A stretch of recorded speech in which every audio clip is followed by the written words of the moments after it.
คือเลยคือเลยคือเลยโอ้ยทางเทิงอะนะ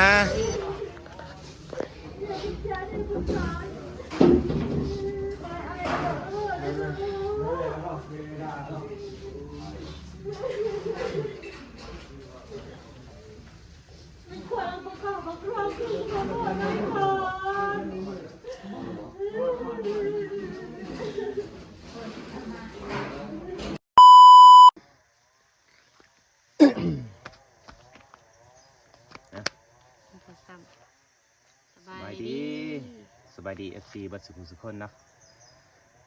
มื้อนี้ก็เป็นมือที่เสาเนาะเป็นมื้อที่สุดเศร้าเลยทุกคนก็คือเรื่องที่น้องเมียนะน้องสาวน้องของน้าสาวเนาะก็น้องเจ้าคนนี้อะไรน้องสาวได้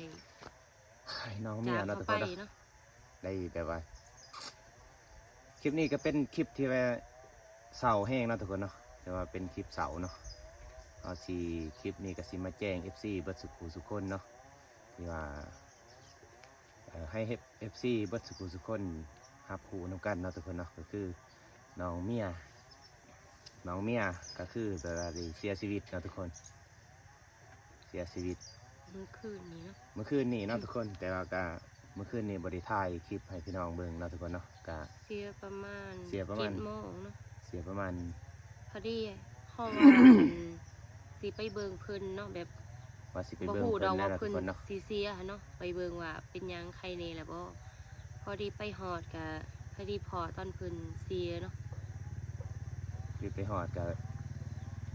เจอกับตอนเพิ่นเสียแล้วนะทันบ่ตอนเสียทันเลยเกือบทันเขากำลังนุ่งเครื่องใหม่ให้เนาะเขากำลังแต่งตู้ให้เพิ่นหั่นแหละเพิ่นคลิปนี้ก็สุดสลดใจนะทุกคนเนาะก็คือในเสียชีวิตได้จากไปแบบว่าบ่มีวันฮ้อนคืนแล้วนะพี่น้องจากแบบคันสิว่าก็เสียชีวิตแบบกระทันหันเนาะทุกคนเนาะก็คือแบบว่า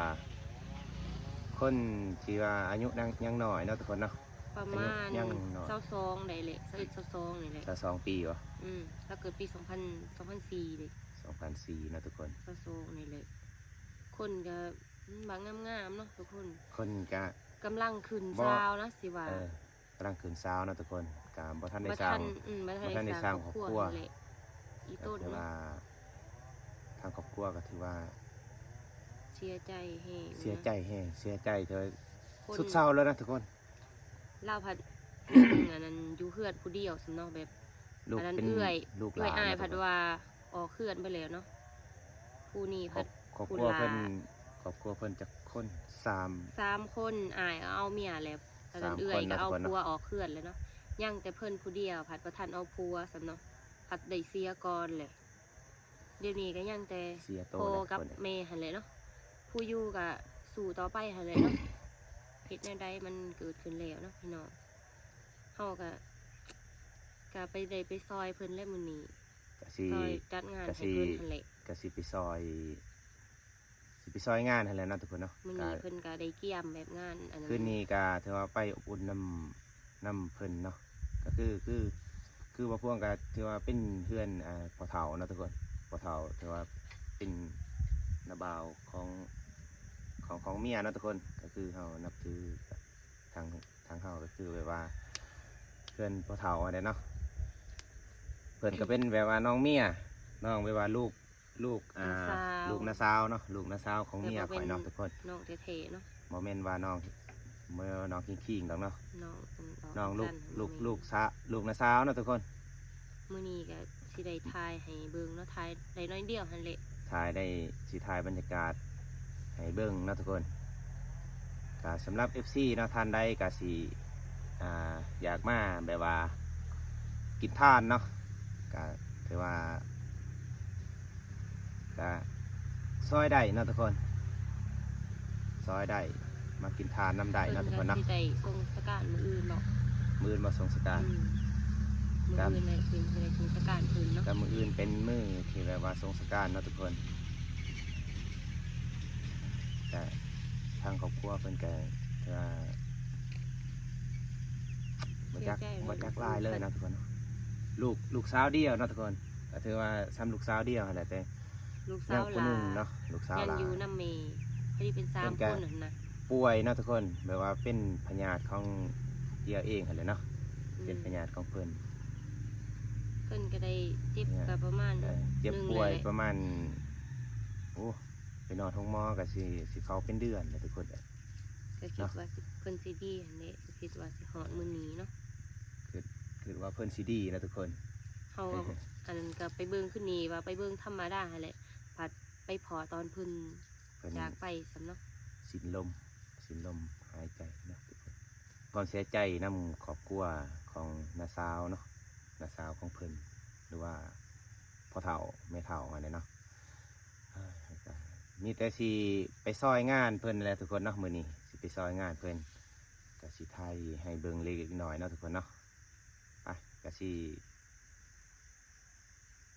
มีแต่สิไปเฮือนเพิ่นเนาะ อืม แล้วก็สิไทย ไปญี่ อัป ปุ่น เด นั่ ต นแหละ สิไปซอยเวียกเพิ่นนะทุกคนเลยไปทุกคน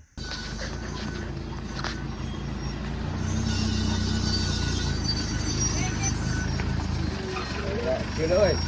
ซื้อเลย โอ้ยทางเทิงอะนะ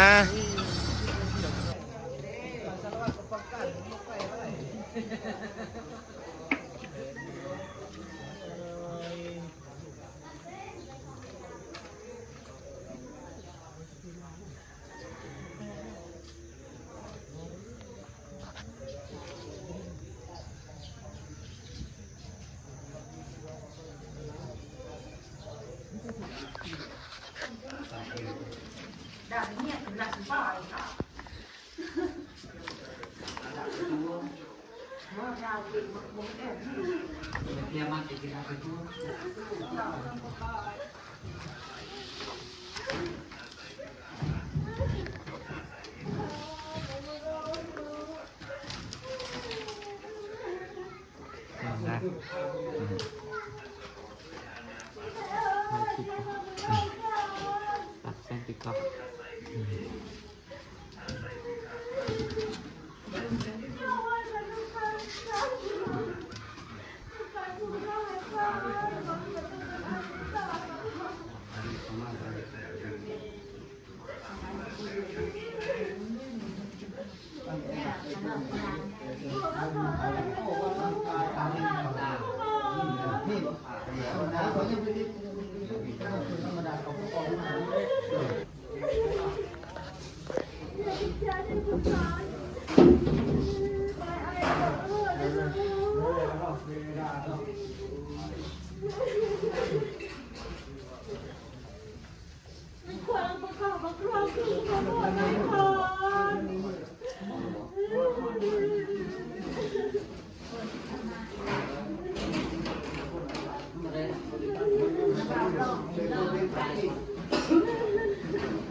ตะมูถึงซื้อ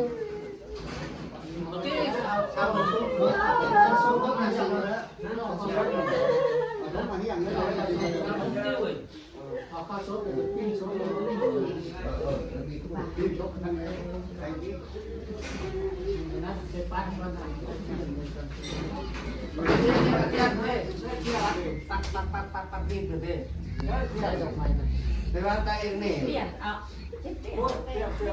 ถึงโลละ เรียนน้องที่เอาไปเองมีจำได้เสียเรื่องเสียงเดี๋ยวเสียพระเอง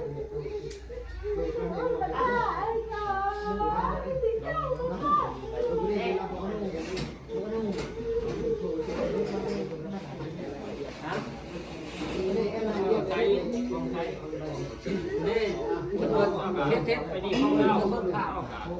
ดีใจน้ำดีใจน้ำปกติแล้ว